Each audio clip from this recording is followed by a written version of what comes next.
Welcome to this edition of The Lead. I'm Charlene Metters. Let's get started. The bill targeting the Florida Bright Future Scholarship was approved by the Senate in a 22-18 vote. Republican State Senator Dennis Baxley filed Senate Bill 86 in February. The controversial bill allows funding if students choose to pursue a college degree from a list that leads straight to jobs after graduation. Currently, college students are able to receive funding through the Florida Academic Scholars and Florida Medallion Scholars after choosing any major. If the bill passes, the change will go into effect starting the 2022 to 2023 academic year. After an accident involving a UF student, friends and community members gathered to bring awareness to the ongoing issue in the city. The Lead's Mariana Larson has more on the story. Last week, Calhoun Wolverton was struck by a vehicle on 13th Street. The sophomore at the University of Florida is currently in the ICU at Shands Hospital. He is in need of facial reconstruction, among other procedures. Members of his fraternity, Beta Theta Pi, started a GoFundMe to help his family with the medical costs. Beta Theta Pi started the GoFundMe page last Saturday in hopes of raising $70,000 for the Wolverton family. So far, they're halfway towards their goal. The organization Florida Not One More is also bringing attention to the accident. The organization plans to gather for a protest this Saturday on University Avenue. A member of the organization, Mike Marowitzer, has a personal connection. On a personal level, it was just really a nasty sight to see. It happened right where I lived, and it was kind of a wake-up call. We are trying to do everything we can to spread a message that there should not be another Calhoun. That is completely unacceptable. Florida Not One More is a student-led organization at UF that advocates for safer roads in Gainesville. The organization was created after the deaths of Margaret Paxton and Sophia Lambert. We are trying to push for complete streets, which means that there's going to be a protected bike lane on University Avenue, that there's a buffer between the pedestrians and the cars going speeding by. We're pushing for speed bumps, we're pushing for everything that's on the table, and we are pushing for systemic long-term change to that road so that it is safe for pedestrians. The organization says it will continue to fight for Wolverton and for all the other victims who can't speak up for themselves. Mariana Larson, The Lead.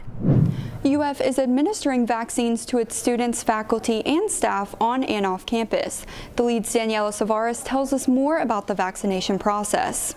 On March 30th, UF sent out an email announcing it would begin administering vaccinations to the community, its students, faculty, and staff. On April 5th, the vaccination process began. Both the Moderna and Pfizer vaccine are being administered. Students can schedule an appointment on one.uf.edu.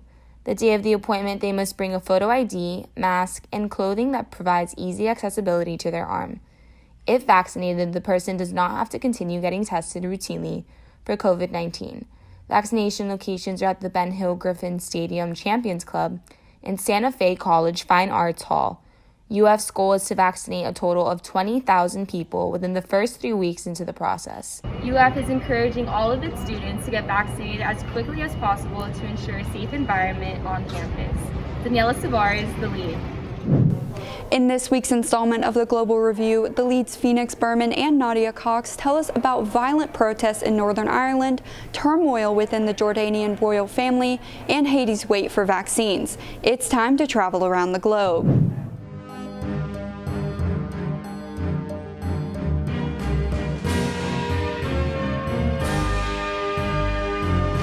Hello everyone and welcome to the Global Review. I'm Phoenix Berman. And I'm Nadia Cox.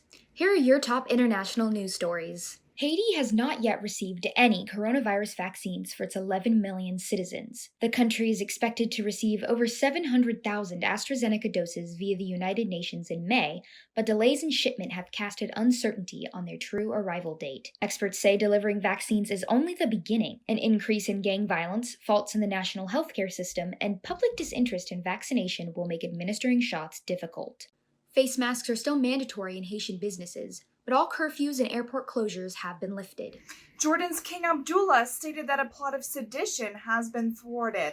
Abdullah's half-brother, Prince Hamza, is at the center of these allegations concerning his criticisms of alleged corruption in the kingdom and bad governance. On April 4th, the Jordanian government accused Prince Hamza of having plotted to undermine the security of the country. Several aides and associates of the prince were arrested and remain in jail pending an investigation into their activities. Prince Hamza was placed on house arrest in order to refrain from making public comments. The public rift is closing as a signed statement from Prince Hamza released by the royal court reaffirmed his loyalty to Abdullah.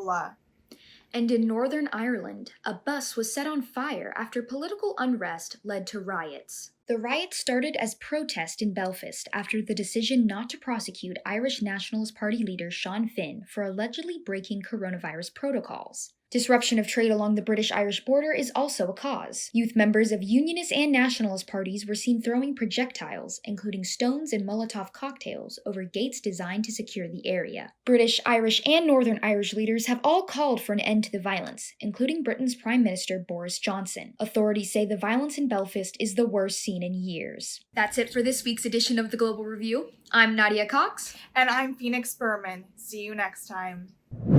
At least 540 manatees died so far this year in Florida. The Florida Fish and Wildlife Conservation Commission has not declared a cause. It's suspected the deaths are due to the insufficient supply of seagrass beds. Manatees rely on seagrass beds as a primary food source. The sudden lack of food sources for manatees is the product of harmful algae blooms.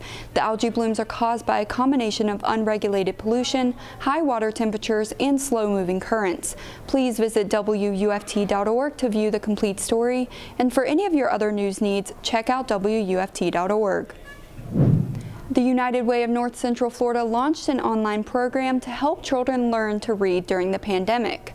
The group's Reading Pals program launched a new platform called Velo in an effort to connect with students during the COVID-19 pandemic. Velo is a one-on-one tutoring program created by United Way. The one-on-one tutoring helps students feel more comfortable even through a computer screen. It allows children up to the 3rd grade to improve their reading skills with a virtual mentor. That's it for this episode of The Lead. Make sure to follow us at WUFT News on Facebook, Instagram, Twitter, and YouTube. I'm Charlene Metters. See you next time.